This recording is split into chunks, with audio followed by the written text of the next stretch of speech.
Good morning, everyone. We are so glad to have you with us. We are going to have a super action-packed show today that you are going to love. It is one that is going to make some people's heads explode. And that is alone. What's that? Title alone. The title alone, yes. The truth about anonymous accounts. And we will be featuring someone very special on here today.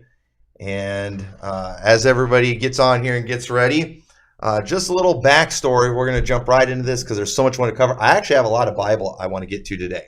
I've got a whole bunch of Bible that I'm wanting to share to kind of explain some of these people. But we do a preaching clip of the week here, and that was inspired by a Twitter account called Fake Sermon. That's what it was originally called. And I liked a lot of the clips. And I thought, let's share some of these clips, good preaching clip every week. And many of the preaching clips of the week are from IFB sermons. In fact, this week's preaching clip of the week is from IFB sermons.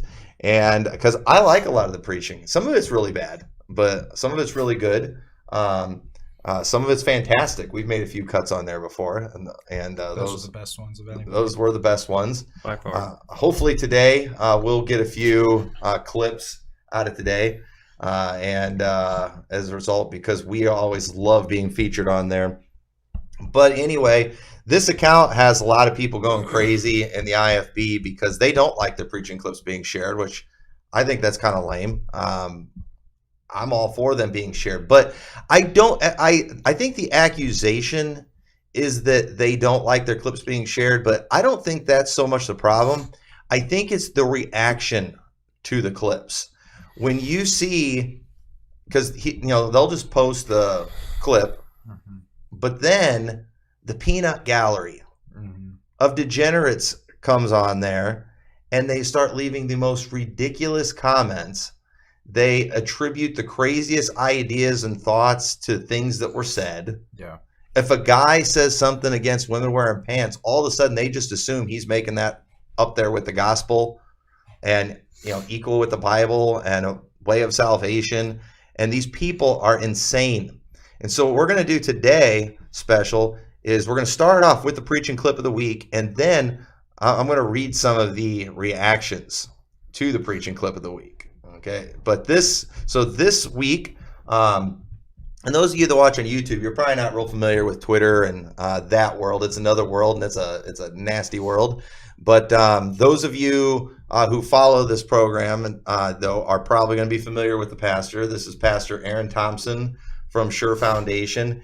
And I don't know all the backstory to this clip. I went and I watched the sermon, and it appears that this church kind of had an uprising against the pastor.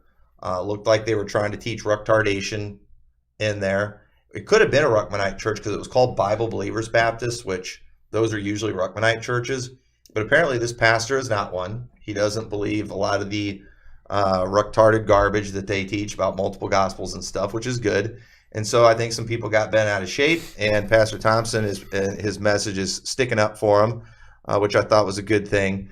And a woman pipes up in the sermon. And so I thought he handled it good, but the Twitterverse didn't think it was that great. But we heard that and we thought, that's good preaching. And so let's go ahead and roll that clip. The preacher featured on this clip is not necessarily endorsed by Pastor McMurtry or the Spirit of Liberty broadcast, nor does the preacher being featured necessarily endorse this broadcast or Pastor McMurtry. The makers of the Spirit of Liberty broadcast just heard this clip and thought, that's good preaching. And they fell upon their faces and said, O God, the God of spirits of all flesh, shall one man sin, and wilt thou be wroth with all the congregation? But you know what? They were standing with him. But then when they realized that God is not on their side, they start crying, they start whining. And the Lord spake unto Moses, saying, speak unto the congregation, saying, get you up from about the tabernacle of Korah, Dathan, and Abiram. And Moses rose and went unto Dathan and Abiram, and the elders of Israel followed him. And he spake unto the congregation, saying, depart, I pray you from the tents of these what? Wicked men. So what does God call them? Wicked men. What does Moses call them? Wicked men. Anybody that would rise up and try to overthrow the pastor of this church are wicked for doing that. Now maybe you got caught up into it. Maybe someone tried to bring you and wrangle you into it, but you know what? It's wicked to try to overthrow the pastor if you don't have a legitimate reason for doing so. That's right. What's the legitimate reason? For not preaching the Bible, for not doing what they're supposed to do. And women are supposed to keep silence in the church, by the way, during the preaching time. But anyway, depart, I pray you, from the tents of these wicked men, and touch nothing of theirs, lest you be consumed in all their sins. Hey, if you're rebelling against the man of God, if you're rebelling against the pastor of this church, then the Bible says you're wicked. Yeah. It's wicked. It's evil. It's wrong. And you know what? If you're wrong about that, get your heart right. Make your heart right. So God is a forgiving God. He's long-suffering and merciful. But you know what happened to Korah, Dathan, and Abiram? When they separated themselves from those wicked people, Moses said, if you die the death of a normal person, then, I wasn't called by God. If they die a regular death, and then what happened? Hell opened up. And all Korah and Dathan and Abiram and all those people, they went straight down into hell. Have you ever heard that term? They're going to split hell wide open. That's where it comes from. Yep, right. That's good preaching. Right. That was so great. What do you guys bet that as soon as that service is over, maybe even before the service is over, she grabbed her broom and flew home? I just picture just pure rage. I don't know. I see just a crazy, angry woman there. And oh my goodness, that was rather encouraging when I saw that. But yeah. So here though is an example, because I mean, what are you supposed to do when a woman gets out of line in a service like that? Do you just say you shouldn't get out of line, or do you quote the Bible backing up what you're saying? And these people, they never use any Bible. I mean, he just threw a Bible right at him. New Testament Bible. Yeah, New Testament Bible. So anyway, let's read some responses to this. So we got sweet cracker sandwich. That was just the worst. Like watching a car wreck in which one car is awkward and the other is stupid. And then somebody shared a gif of Michael Scott doing his teeth face.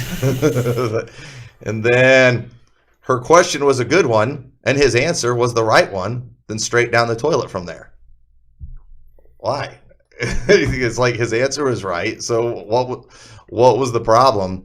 And then somebody said her answer was for not preaching the Bible and then for not doing what they're supposed to be doing. What's that mean? He couldn't be any more vague.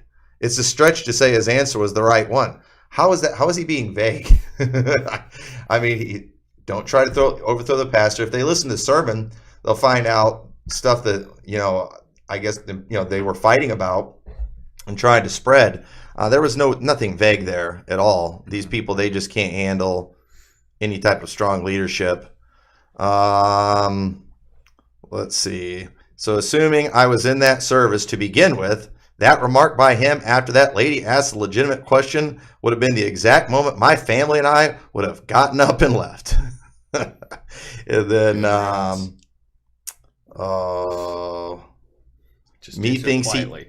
methinks he eisegeted right there. On what? On women keeping silent in the church? What does that verse mean then? Yeah. I know. I mean, I think you got to use some eisegesis to get anything. Yeah.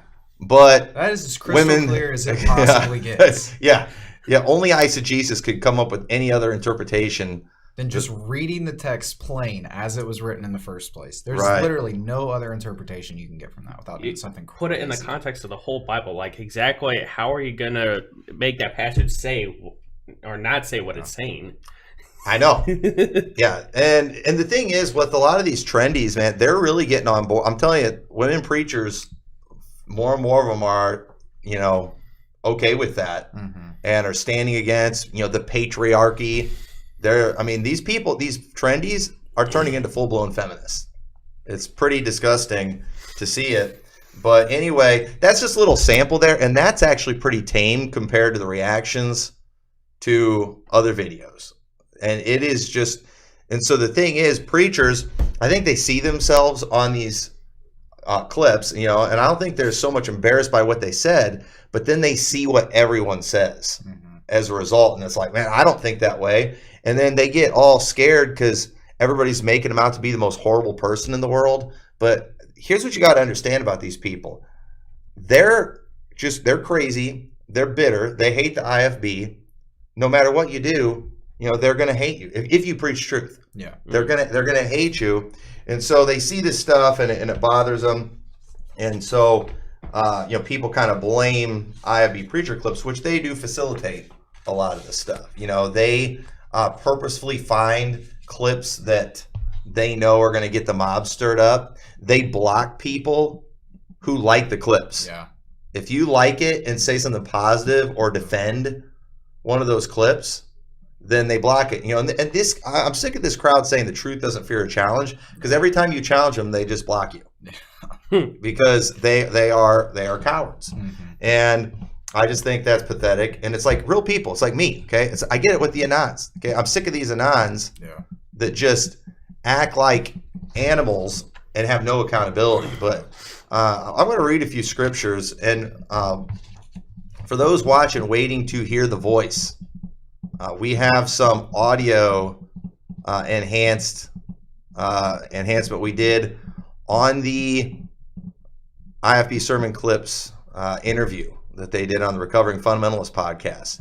We're going to play that for you today. We want you all to see if you can help us identify the voice of this individual.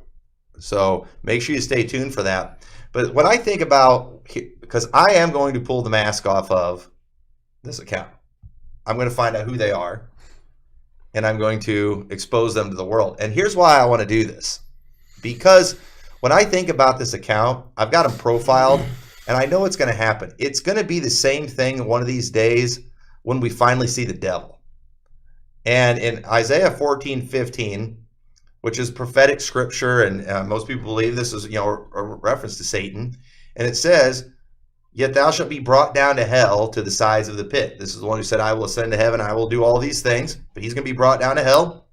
"They that see thee shall narrowly look upon thee and consider thee, saying, Is this the man that made the earth to tremble, that did shake kingdoms?"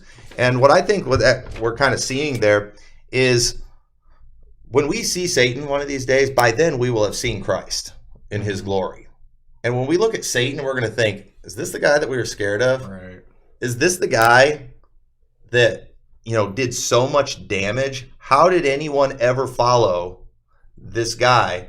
And that, when we will have seen Jesus at that point. And so I think it's going to be the same thing. One of the reasons they don't want to be found out who they are is because they are a terrible individual. Yeah. They have no accomplishments. They're pathetic. Yeah. This is going to be a truly pathetic individual. And as long as they maintain their anonymity, it creates a mystery around them. And, people aren't going to so much challenge them personally when they're bringing up issues. Because I think if you compared literally any pastor that they feature with them, people are going to be like, who is this guy to be saying anything negative about this other guy? And it would be like watching a homeless tramp give Donald Trump advice on handling finances. Yeah. Nobody's going to listen to the homeless tramp. And that's the type of person this is. And once everyone knows who they are, it's going to lose a lot of its impact that it has. And so they need to maintain their anonymity. So that's one reason. I think no matter what, once everybody knows who it is, there is going to be a true disgust for that individual and be like, who cares what they say? The other thing too, though, it is probably going to be somebody.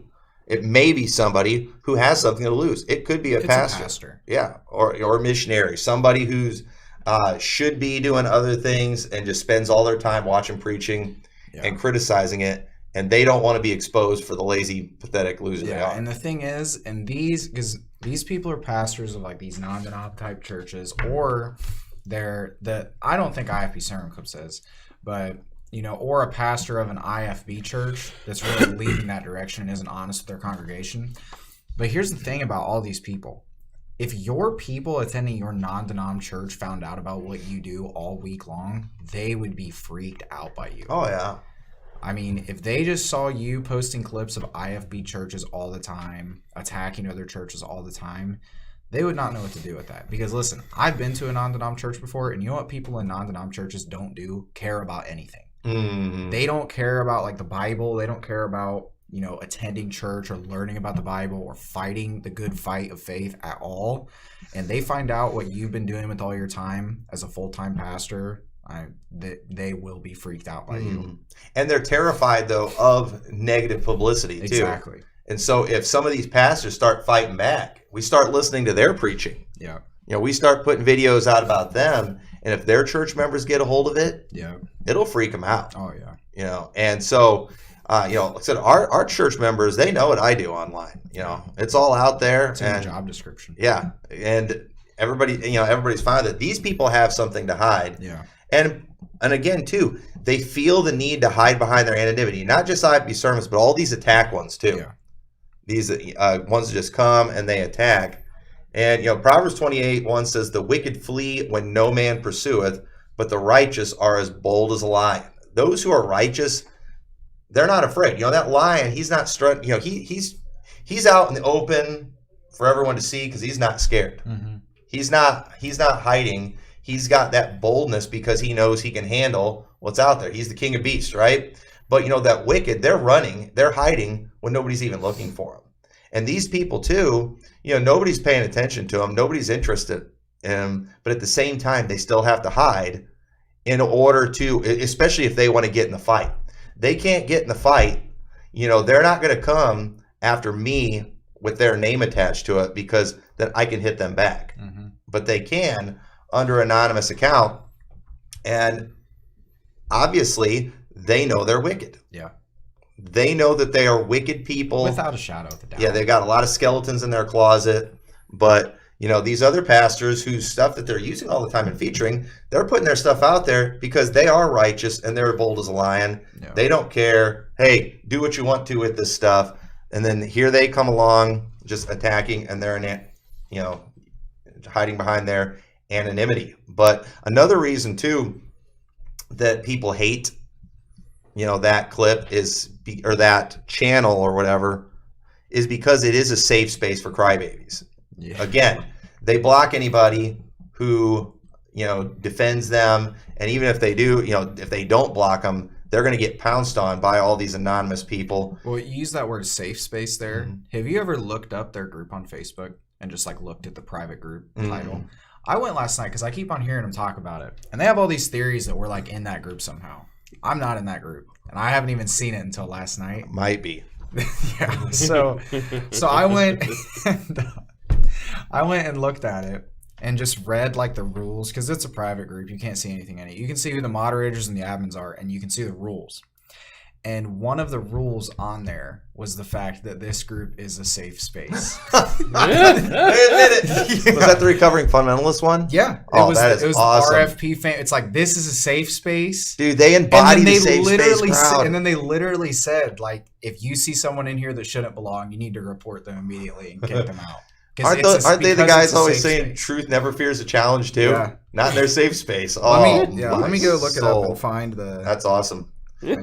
Well, and here's the thing. So in 1 Corinthians 5:11 it says, "But now I have written unto you not to keep company, if any man that is called a brother be a fornicator, covetous, or an idolater, or a railer, or a drunkard, or extortioner, with such a one, no, not to eat. For what have I to do to judge them also that are without? Do not ye judge them that are within. But them that are without God judgeth. Therefore put away from among yourselves that wicked person." Yeah. So there are some wicked people we're supposed to put away, and one of them is a railer. And I'm not going to go through all these scriptures, but I preached a message on railing a while back. And railing is more than just saying a false statement. Every time you see railing in the Bible, it's always somebody trying to, basically incite a mob, trying to just make everyone think negative about somebody else. It's not just somebody who just said something false. And so and in that message, I show the examples, Bible examples, where they use that word. And the examples that I had, this is some notes from that message. It's throwing out false accusations based on nothing more than your own wicked imagination. And they constantly do that on these things. He said this, he thinks this, and then everybody holds him accountable for what they think he thinks, which is super weird. And then that's railing. When you try to predict bad and failure to someone just to try to intimidate them. We see an example of that in 2 Chronicles 32, 16 through 20, where he's just basically talking trash. We're going to take you down. We're going to destroy you. Your God can't do anything. Man, they talk a lot of trash. Another thing too is when you twist someone's words in a way to try to make them look bad. And that's exactly what they did to Jesus in Mark 15, 29 through 32, where they took his words. They took what he said about destroy this temple. Yeah. I don't know why they were upset with us saying we were just using his words, but it was the meaning that they applied to it. Yeah. That was false. It was a false witness, and the Bible called it railing. And railers are wicked people. And so that's why they look at this Twitter account with such disgust, because there is a just ton of wickedness, and there's no doubt there's a great deal of hatred. Yeah. And understand, these people are not our brothers. No. Okay. 1 John 4:20. If a man say I love God and hateth his brother, he is a liar.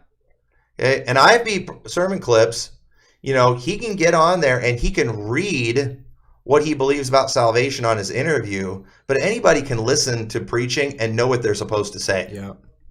Anybody can do that. So I don't really give a rip what he is saying when he's reading something. Yeah. I want to see what he's doing, how he's acting. And when I see that kind of hatred, I'm sorry. So this is a command we have from him, that he who loveth God, love his brother also. Yeah. So, any clown can read a script. Yeah. And say what they're supposed to say. Yeah. They know the crowd they're listening to and what they want them to say. But when you just see the amount of hatred that's on there for good, godly people, the way too, they just constantly have to share. They get triggered by the song "I'm Not Going to Hell." Yeah, which is super weird. They are going to hell, and I think that's why. I think they're jealous. But yeah, before we play that audio clip, I just want to read off the description for this group and just a couple details about it, so everyone understands the kind of people that we're dealing with here. Because I know a lot of you on YouTube don't know who we're talking about, but you go up on Facebook, you can look this group up. It's the RFP fam/community Facebook group. There's about 1.6 thousand people in the group. And here's the details of the group. So this is a page for recovering fundamentalists. This is a place to connect with other RFPers for encouragement networking.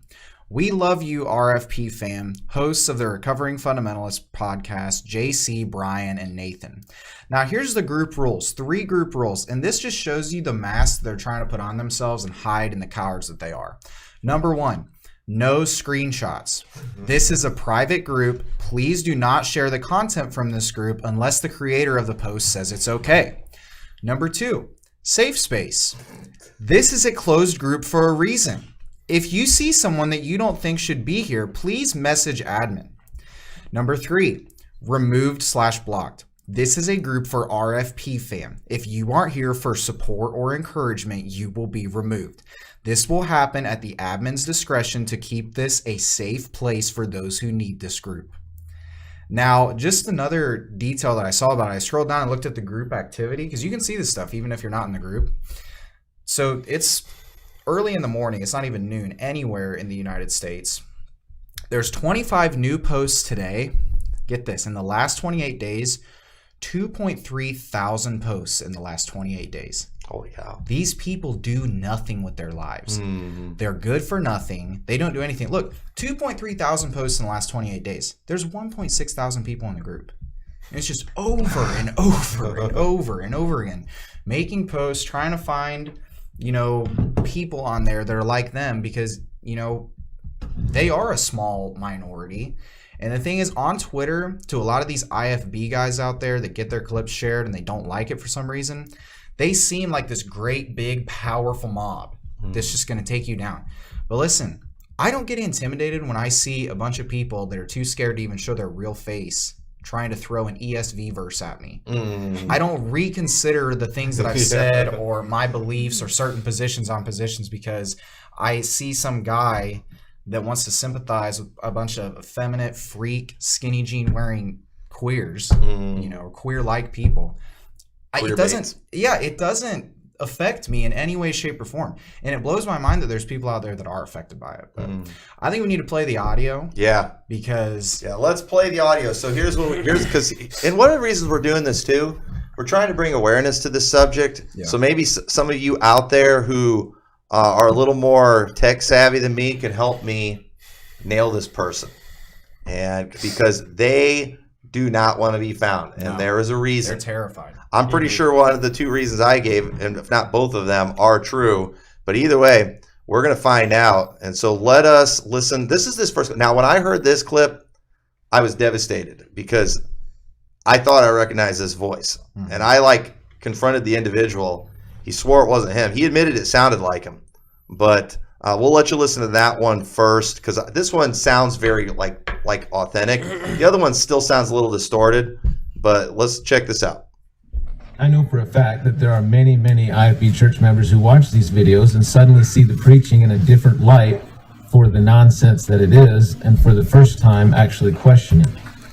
All right, let's play that one more time. I think we started it. Behind them. I know for a fact that there are many, many IFB church members who watch these videos and suddenly see the preaching in a different light for the nonsense that it is, and for the first time actually question it.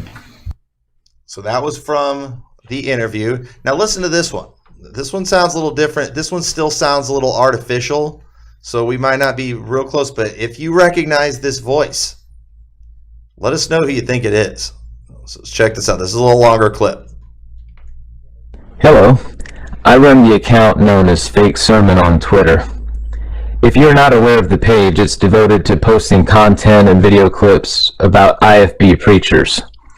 If you're unfamiliar with the acronym, that stands for Independent Fundamental Baptists. Hey, man. The majority of the posts are actually clips from sermons preached by these men of God, also known as MOGs, on the page. Each video posted includes the hashtags Old Paths and IFB Preacher Clips. If there's a well-known IFB preacher out there, there's a good chance they've been featured on the page. Names like Tony Hudson, John Hamblin, Jack Hiles, Phil Kidd, Bill Reeves, Jack Trieber, Bob Gray Sr., Larry Brown, Nathan Rager, just to name a few. Okay, now, an interesting thing. When I announced that we were going to be playing some audio clips, a couple people got really interested that don't follow me, one that has me blocked, and they seem to be very interested and excited about that. And that was J.C. Groves and Nathan Crevitt, hosts of the Recovering Fundamentals podcast. Where we got this audio from. Yeah, they seem very anxious. Now, here's one thing, too. Guys, you did a horrible job of acting like you were actually talking with them and interviewing them. Yeah. Can you believe we're talking with IFB sermons right now? It's like, no, I don't, because these are pre-recorded clips that you guys are playing. He's not actually talking with you, online. That part was super obvious. Yeah. You could tell the way it was edited. There was just no reality to the conversation at all, but they were playing it off like he's right there. But at the same time, too, and you kept telling me this, but until I was listening to that, I'm starting to hear it a little bit. Yeah. That kind of sounds like Nathan. And here's the thing. I think that you guys, the Recovering Fundamentalist podcast guys, I know you're going to watch this. And I know that you were wanting us to do this and send everybody on this wild goose chase of listening to this audio over and over and over and over again to try to find out who this person was and identify him by that. Well, here's the thing. I made that clip. I knew who it sounded like as soon as I did it, and it sounded exactly like Nathan Crevitt. Now, I'm not dumb enough to believe that I'm just going to go off and act like, oh, it's Nathan Crevitt now. Nathan Crevitt's the person running this account. He's not. He doesn't have anything to hide. The person that runs this account has a lot of stuff to hide. What they did is they were just reading off. I think that they did a legit interview with this person, but all they did was just send in responses that they typed up. Then they had the recovering fundamentalist guys read them off with a voice changer, so it sounded like it was a different person. But that last clip, that introduction, sounds exactly like Nathan Cravat, and all they did was just use their voice with a voice changer to mask it. So, you know, us IFB guys, we're not as dumb as you think. You know, I'm pretty aware of that. Like it, look like it. But And so here's the thing. We did not make any progress necessarily just with the audio and figuring out who this person is that runs this account. But here's what we did figure out. They're that much more of a coward that they're not willing to go and talk to the recovering fundamentalist guys who are their biggest cheerleaders. They're not willing to talk to them with a voice changer to be featured on a podcast that literally maybe 1% of the people that listen to that podcast are going to feel negatively about what you said. So this person, that makes me want to find him that much more. Because pulling the mask off at this point would be so satisfying and just revealing this wicked person to the whole entire world and the whole IFB. Because the thing is, they are taking him by storm. You know, they're absolutely terrified. And there's one thing that I thought about that just, you know, a really ironic thing with all of them. They talk all the time about how it doesn't matter who runs this account because all we're doing is sharing the clips. All we're doing is just sharing their own clips. It doesn't matter. Well, here's the thing, though. If it doesn't matter, that means that it doesn't matter if the people know who shares the clips. Right. And if all you're doing is sharing the clips, then why are you hiding? Yep.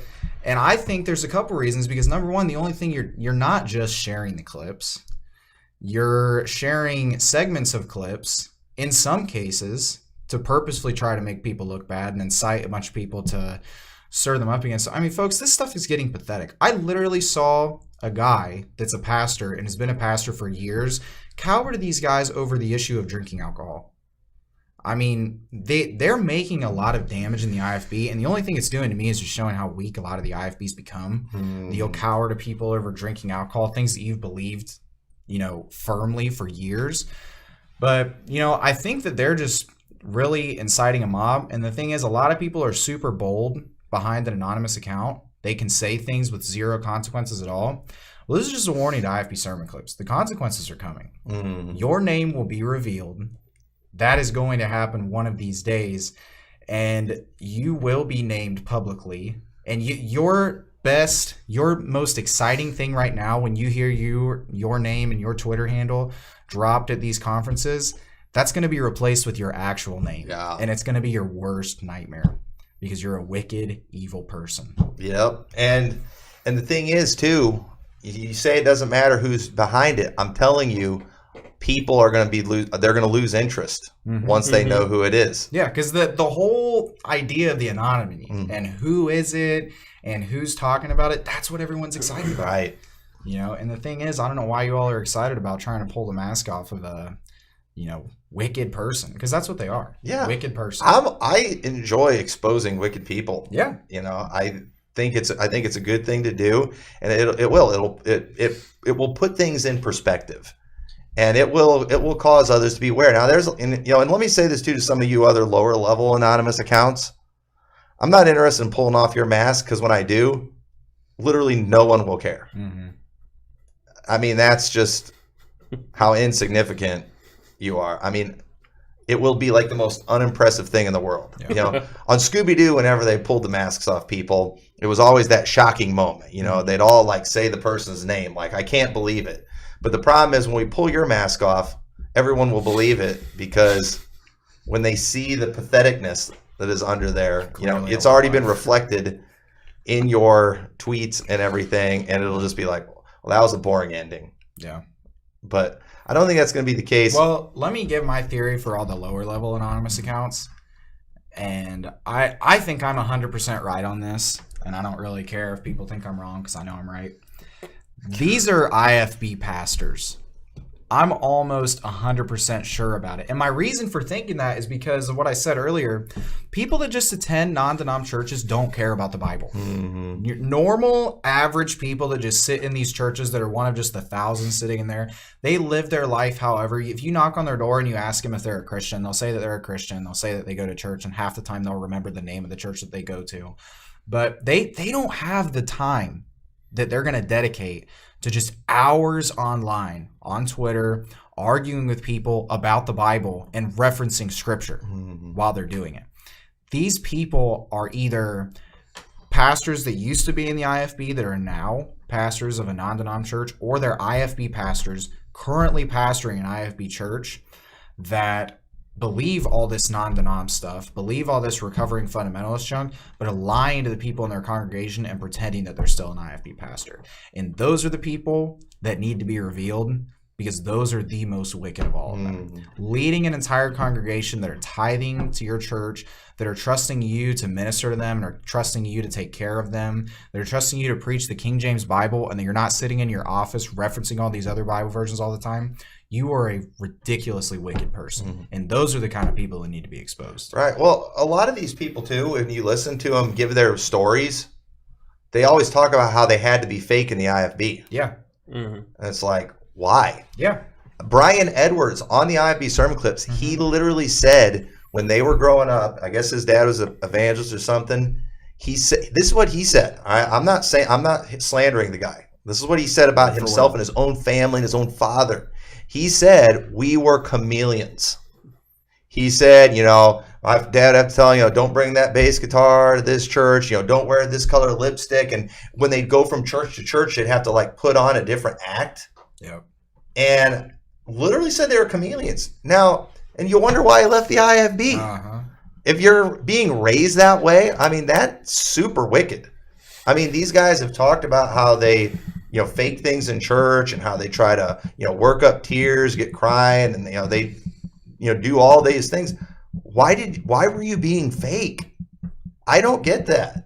And I think in their minds, because they were being fake while doing all those things, that everybody must be fake. Exactly. But no, some people believe in these things. Yeah. Somebody believe in dressing a certain way. And I get it. There are people, in the IFB, there is a pressure, to, some people preach the King James Bible because if they don't, they're going to get kicked out of their club. Yeah. That's true. But you know what? You stink for being phony for the club, especially when you claim to be an independent Baptist. If they don't have dress standards, they're not going to get invited to preach at the big conferences. Then you're a wicked person for pretending to have all these standards that you don't have. You're wicked for play acting. I don't believe in pretending. And the IFB world, they have not been good to me politically speaking. I've been thrown under the bus so many times, and they drive the bus, and I have zero reason for loyalty to any camp of the IFB. I have no reason to be loyal. I'm under no pressure to be loyal. And I was talking with another preacher about this week. I said, one thing at Liberty Baptist Church, you might not like everything you see in this church, but everything you see is genuine. Yeah. Because we don't have to do anything here to please any group, because we, I think, successfully make all the camps mad.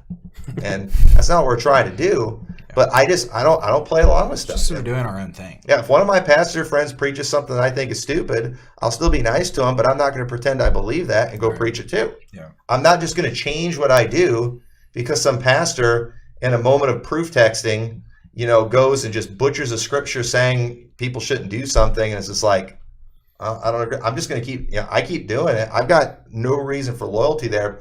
And yes, there are people like the Edwards who pretend when they go from place to place, and that is super wicked. And that's one of the things that they throw my way every time that the clip of me saying Josh Tice is a flamboyant, freak, the most flamboyant pastor I've ever seen in my life, which I don't know how you can get offended about that. I'm just being honest.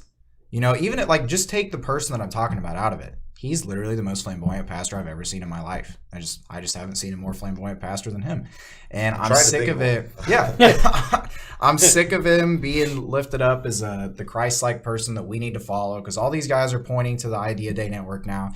And I'm sick of seeing people go to the Idea Day Network and turn into one of these flamboyant freaks themselves. You know, I don't like it. But so what happens is just because of my age, you know, just because I'm younger, they think, because when they were my age, they were sitting in an IFB church, they were wearing a shirt and tie, they were holding a King James Bible, but they didn't actually believe it. Mm-hmm. They didn't do any of that stuff because they genuinely believed it. They were doing it because they felt like they needed to do it to impress other people. Well, here's the thing. I believe everything I say that I'm talking about on here. I don't just say it to try to impress people online, try to impress people in this church. I literally believe it. And I think that's what drives these people crazy, is that there's literally people out here that actually believe this stuff. Right. There's genuine people that haven't just been fake and aren't just doing it to impress other people. And I have no shame in that. And I think that's what makes them the most mad, is they hope to share clips and they hope to, you know, let everybody know that, you know, make you ashamed of the things that you say, but not ashamed of anything that I said. And no one on this podcast is ashamed of things that they say. We believe these things. Right. Yeah. And I mean, what do they want us to do? Be fake like them? Yeah. Exactly. Be chameleons? Exactly. I said, and they don't have to like it, but that's, you know, it's what we think. It's what we believe. Mm-hmm. We might as well be honest. And so if you, you know, don't like a church that, you know, is real, then, you know, I guess this isn't the place for you. We can go be fake. And like I said, and I do. Given the benefit of the doubt to some of these trendies, I think a lot of their queer mannerisms, they're doing it trying to fit in with the culture. I think they're being chameleons. Mm-hmm. Mm-hmm. I mean, do you really talk like that all the time? Yeah, so you were a chameleon, you know, 20 years ago. How do I know you're not a chameleon now? Yeah. I watched the other day, I saw a pastor from about, I forgot how many years ago it was. It wasn't that many years ago, who was in the IFB, and he's preaching full camp meeting style. Southern accent, whole 9 yards. I looked him up recently. He's full trendy now. Lost the Southern accent. Hold on 1 second. And it's like, you know, and there's a style, there's a way. JC Groves might call on the show. JC Groves might call on the show? I gave him, I don't have an aux cord. Give him my number. He's got my number. Yeah. Well, we'll let him call on the show because we talked about him, and that is a policy that we have here. Mm-hmm. So we'll let him have the last word, and he can tell us where we're wrong. I've tried to get him on the show many times, but I'd like for him to explain how being a chameleon, admitting to that, is not admitting to being wicked. So, yeah, JC Groves, we're about to shut this down, but we will give you a quick. We've only got a few minutes left, so you're gonna have to make it quick. Make sure he has my phone number. But anyway, he shared it publicly for the whole Twitter world. Yeah, I was like, he already gave it to the whole Twitter world. But yeah, so at the end of the day, folks, you know, just kind of say some of our closing remarks because we're going to give JC the last word.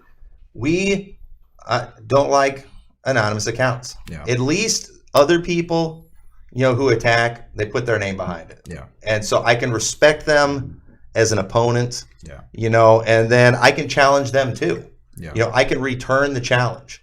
When you do it in the anonymous method, there is no way of doing that.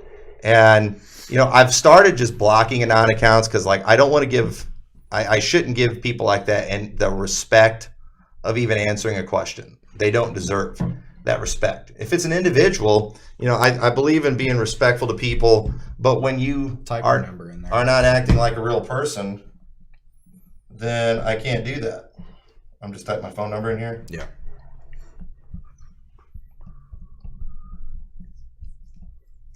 All right. So that's why we are as brutal as we are to some of these people, and why we really do want to rip the masks off of people.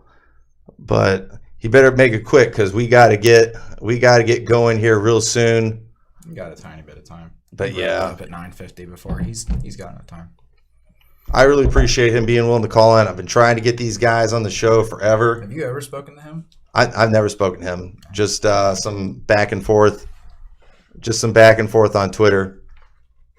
but we'll see if he can muster up the courage. Where is he saying he's going to do it? Was he on the live chat? Oh, there we go. Here we go. All right. Hello, this is Tommy McMurtry. Is this JC? This is IFB Preacher Clips. This is IFB Preacher Clips? No, it's JC. Oh, okay. All right. Well, hey, we're going to give you the last word. You got brought up. So, what do you think about what we said so far?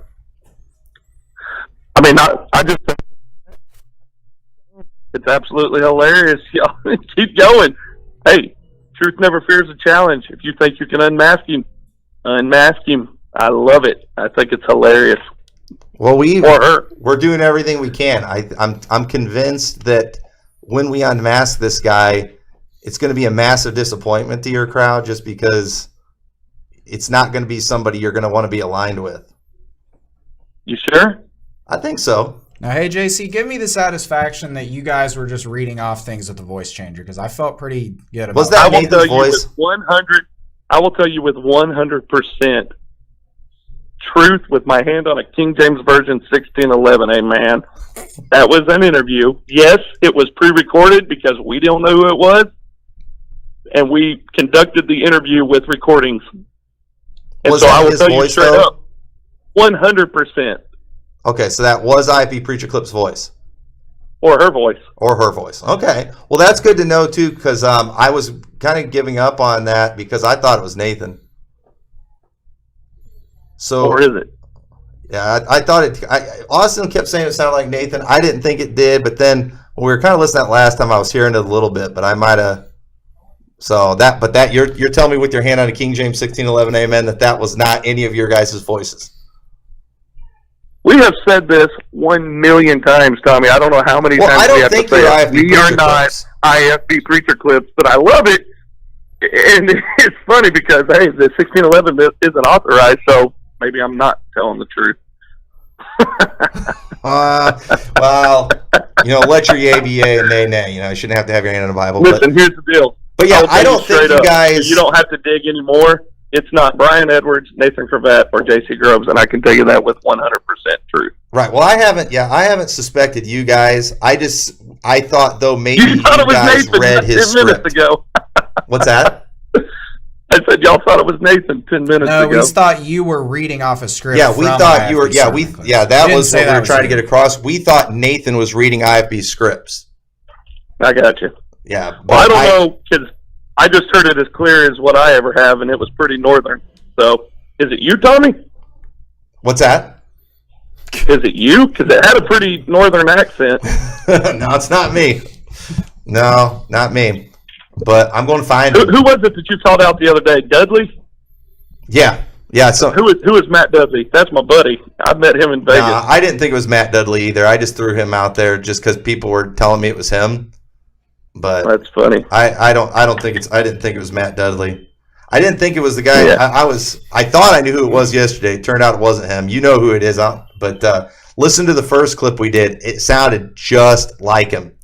And I was devastated when I thought it was him. Yeah. But anyway, well, hey, one of these days when we have more time, you guys really need to come on the whole show, and we need to have a real conversation. We'll pray about it. All right. Well, hey, I appreciate you calling in. So you can give us the final word, and then we're going to cut this thing off. But we appreciate you calling in. Free Life Soap. Go to Recovery Click on the Free Life Soap tab. Use your promo code RFB. Get 20% off of your order. All right. Thank you. We'll see you next week.